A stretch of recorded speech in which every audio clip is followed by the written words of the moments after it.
with this book, World Class: Purpose, Passion, and the Pursuit of Greatness on and Off the Field. It's a collection of Grant's work from throughout his career. You're reading a lot. Are you doing all the audio?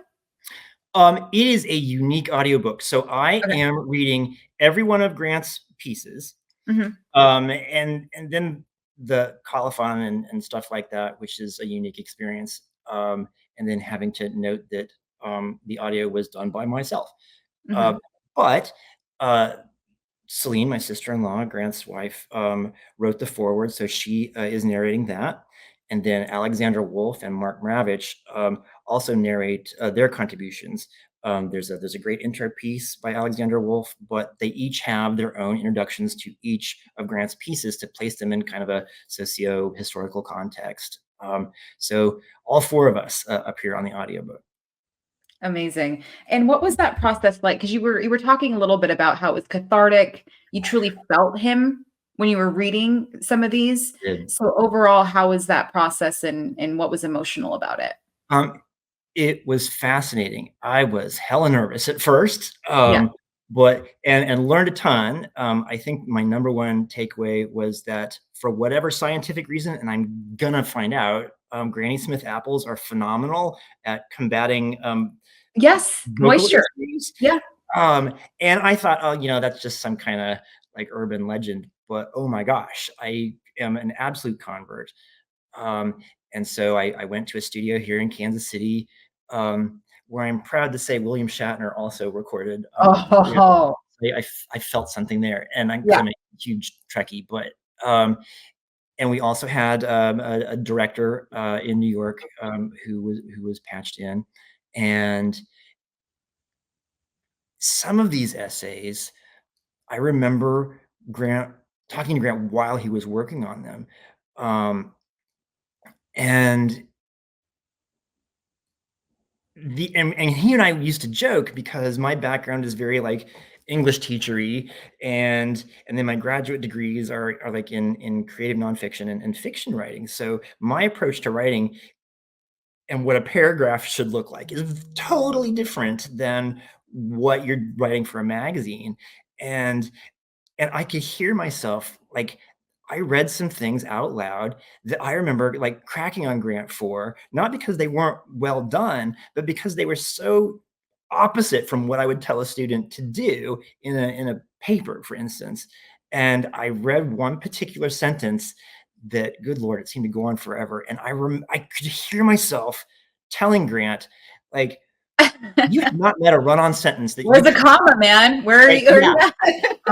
you at? I was halfway into this sentence, not even halfway done yet, and I'm thinking, wasn't this about something else when you started? But this is like the mile-long sentence. But Grant would get, what do you think about me saying this? Grant would get so in love with his own prose sometimes Uh-huh. that he would actually like stand up and he had this kind of vocal tick. It's kind of a self-satisfied vocal tick. He'd just go, "Heh." And then he would like call me or email me or probably tell Celine and just like read it back. And invariably, like Celine or I would be like, "Are you gonna print that?" Because there's like one phrase that he was just like Mhm. so in love with. Um, and so it was not uncommon for him to kind of like go toe to toe with editors to fight for like a phrase or something like that. But like the process of reading these stories um, made me really proud.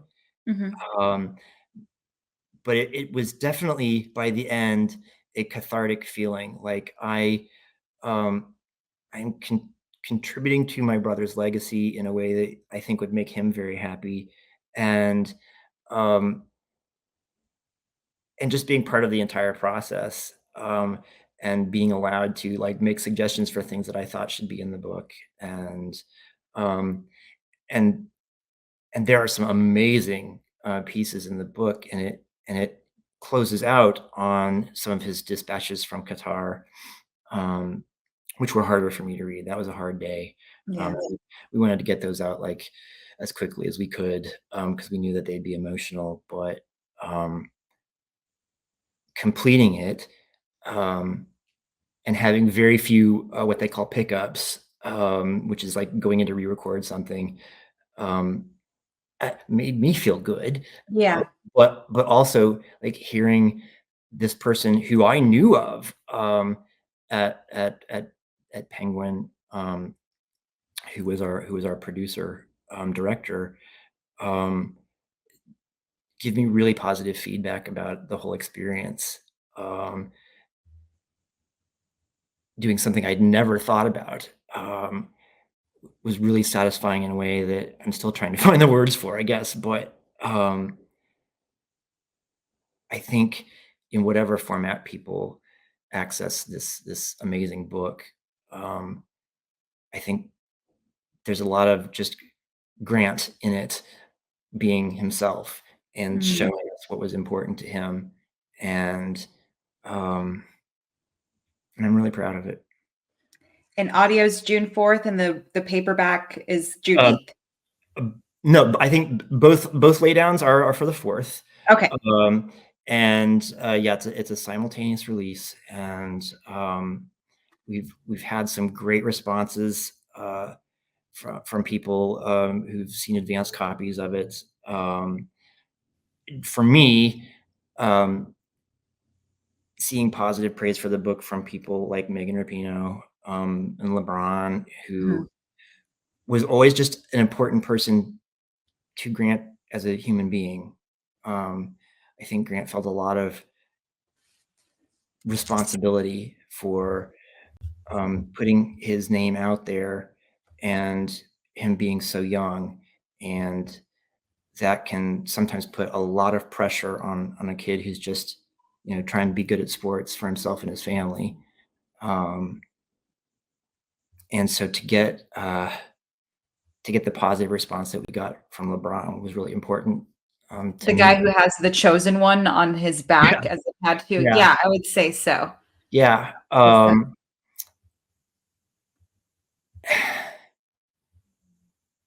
Yeah, I'm sure I'll be, like, nervous on the 4th, but, um, I'm mainly proud. Um Mhm.